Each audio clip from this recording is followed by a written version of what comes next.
Presidenti i Shtetit Bashkuara, Donald Trump, ka urdhëruar një valë të re sulmesh ajrore kundër objektivave ushtarake iraniane. Pasi 2 ushtarak amerikanë u vranë në një sulm iranian ndaj bazës ajrore Mufa Faq Salti në Jordani. Sulmet amerikane nisën të shtunën në mbrëmje dhe kanë në shinjesa raftësitë ushtarake të Iranit, veçanërisht strukturat e Gardës Revolucionare Islamike, të cilat Washingtoni akuzon se po kërcënojnë sigurinë rajonale dhe lundrimin në ngushticën e Hormuzit.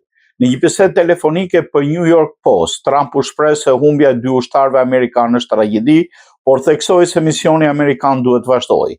Është një tragjedi, ata banë sakrificën supreme sepse nuk duan ta shohin Iranin me armë bërthamore. Nëse nuk e ndalim tani, i gjithë rajoni mund të zhytet në një luftë më të madhe, deklaroi Trump.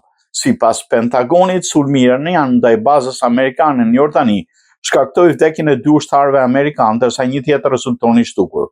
Deri tani autoritetet amerikane nuk kanë bërë publik identitetin e viktimave, pasi familjet e tyre nuk janë njoftuar zyrtarisht. Paralelisht me bombardimet ndaj Iranit, Pentagoni ka dërguar përforcime të shumta në linjën e mesme, përfshirë avion luftarak F-16 nga Gjermania, avion padukshëm F-35 nga Mbretëria e Bashkuar dhe avion cistern për furnizim në ajër, duke sinjalizuar se Washingtoni është i përgatitur për një përshkallëzim të mëtejshëm të konfliktit. Nga ana tjetër, Irani ka paremëruar civilët që të qëndrojnë larg bazave ushtarake amerikane në rajon, duke kërcënuar se do zgjerojë sulmet nëse SBA vazhdon bombardimet.